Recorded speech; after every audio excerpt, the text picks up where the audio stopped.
What's up everyone? Today I'm down at Jaguar, Land Rover, Porsche, Volvo of Greenville, and behind me is a 2018 Porsche Panamera. Huge shout out to them for providing this vehicle for me today. I'll have a link to their website down in the description below. And the model that we're looking at today is the 4E Hybrid. It's finished off in Carrera white metallic and has an MSRP just over $121,000.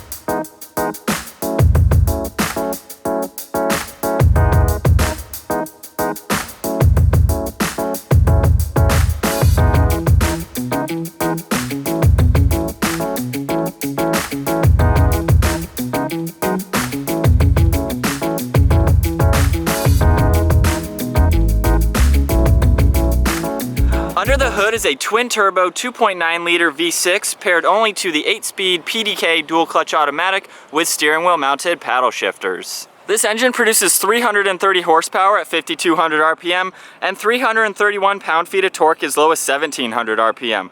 Combined with the hybrid system, which offers 136 horsepower at 2,800 RPM, this puts out a total of 462 horsepower and 516 pound-feet of torque.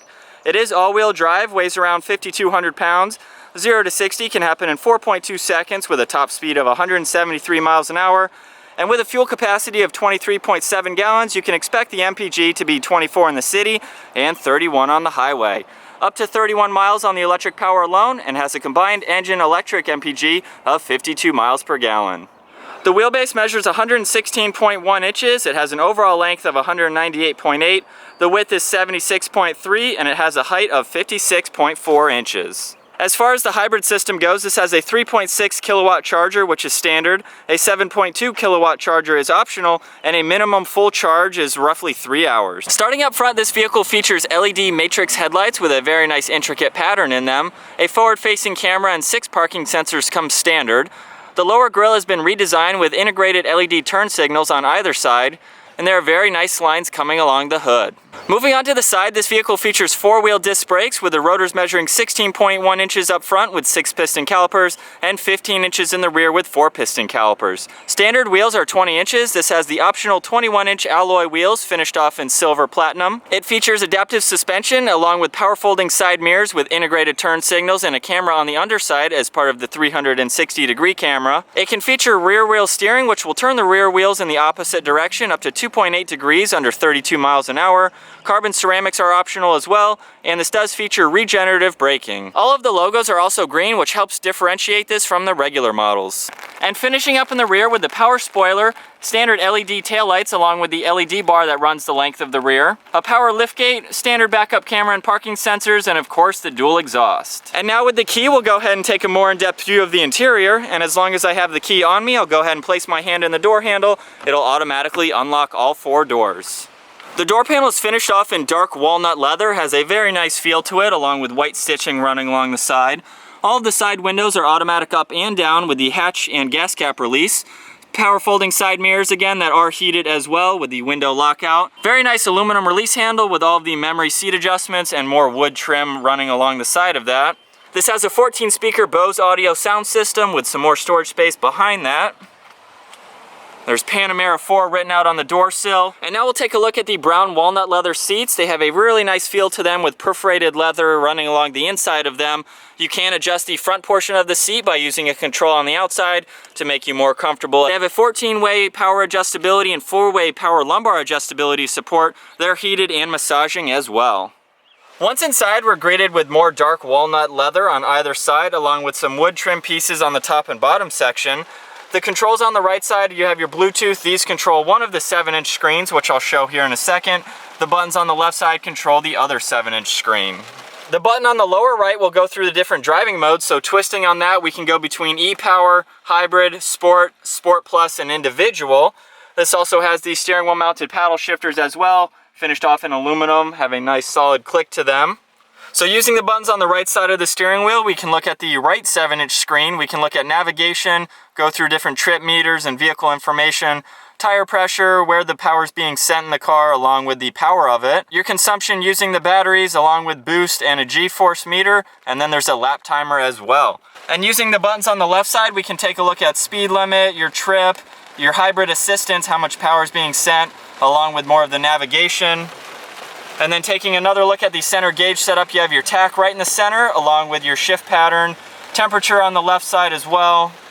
Very nice gauge setup. On the left side of the steering wheel is the ignition along with headlight switches, one air vent. The whole dash is covered in more of that leather with a clock right up in the center, an air vent below that, and then we'll take a look at the 12-inch center screen. So in using the center screen setup, there are a lot of different things that you can configure using this. I'm going to start off with navigation so you can see it full screen. Of course, you can look at it at the center gauge setup as well. You have media, your phone. Going into car, there are a lot of different things to use here. We'll go to drive. You can go between your different sport modes again, along with the height of the car, so you can actually raise and lower it with the lift system that it has. You can put your suspension into different sport modes as well. Going into controls, this has massaging seats. We can control where we want that, along with how fast you want that to go. Going into vehicle settings is just general things like lights and visibility, your seat settings, display of how you'd like everything configured between your center and your gauge setup, along with system with warning signals and different information like that. We can go over to climate and control all of the AC controls, where you'd like the air distributed. You can control the air vents manually. The ones down below here are automatic, so they will automatically turn on with different settings that you put the AC to. And then there's a home button. We can go through parking, fuel prices, where you can charge the vehicle, so when you're going on a trip, where the nearest charging station will be. Below that is one air vent along with a power button. All of these control the center screen, so if you just want to go to the car setting without clicking on the screen, it'll automatically pull that up. We can also click and go into hybrid mode to view settings in that. This has a dual zone climate control setup. Nice aluminum toggle switches, have a very nice click to them.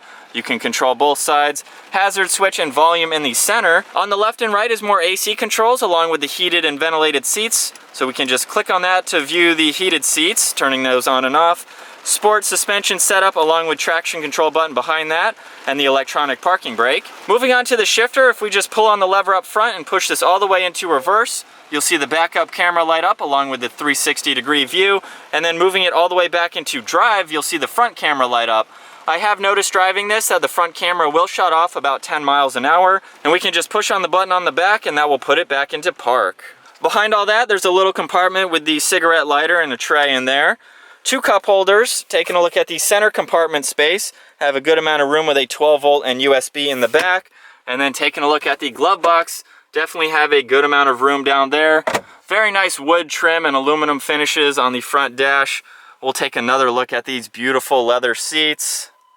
And this does have two sunroofs. There's one up front and one for the rear passengers as well. All of those controls are up in the center. Very nice toggle switches along with some garage door remotes and your dome lights. And now we'll go ahead and take a look at the rear seating, and the same as up front. As long as I place my hand in the door handle, you can automatically unlock the car from the rear door. Same finish on the door panel as up front. Very nice look to it with your side window adjustment, aluminum release handle, and a speaker down below. This is a 4-seater sedan, so let's go ahead and hop in. Behind both front seats, there's a little bit of storage space. Two air vents in the center and another compartment behind that.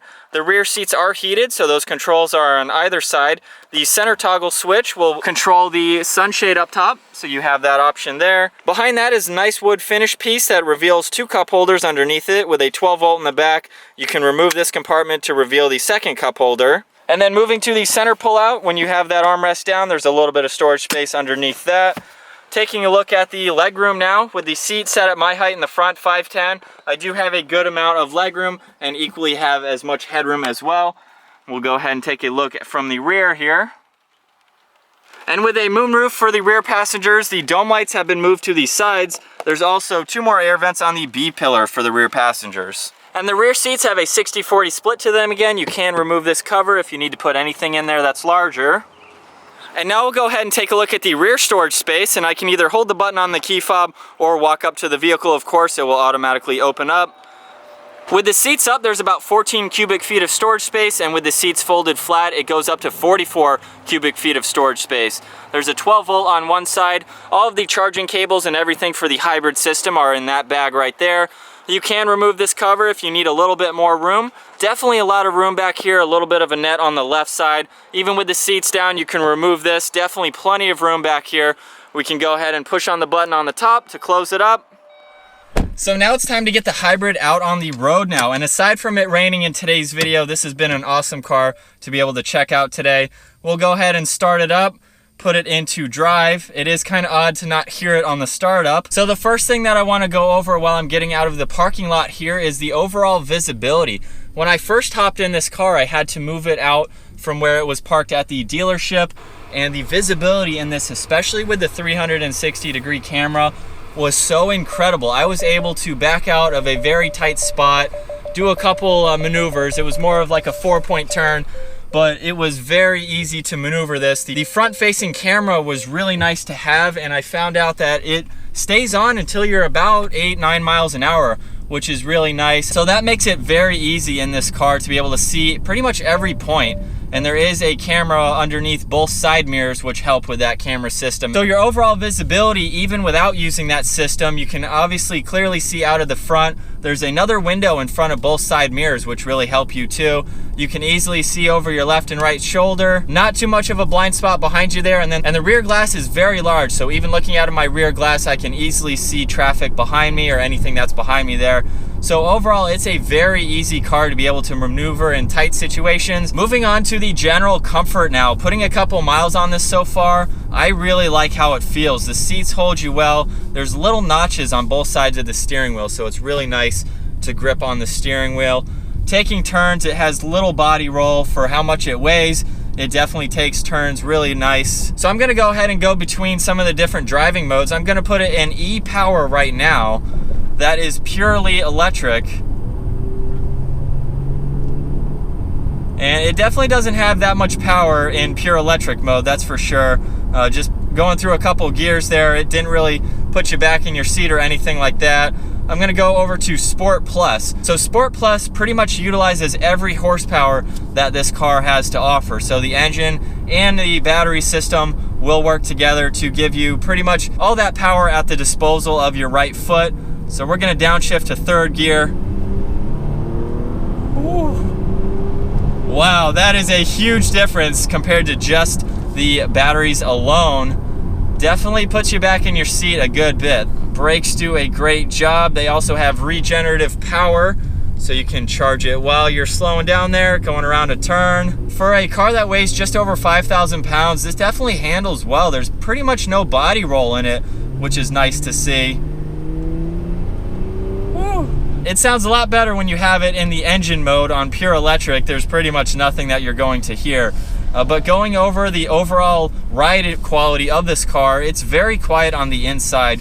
They definitely did a great job at insulating everything. I can barely hear any of the road noise or tires, but on those downshifts, you can hear it crackle just a little bit. It's not too loud or anything like that. And again, this car is so smooth to drive. I haven't even messed with the suspension setup yet. I have it in Sport Plus mode right now. I'm gonna go to normal, so just put that in on the center gauge setup. You can definitely feel a good difference. I'm on a pretty bumpy road right now, so I'm gonna try to hit some of them, and I'm not feeling anything right now. Put it back into Sport Plus, and it definitely stiffens up a good bit. And it is nice to be able to change up the suspension setup as well between Sport, Normal, and Sport Plus.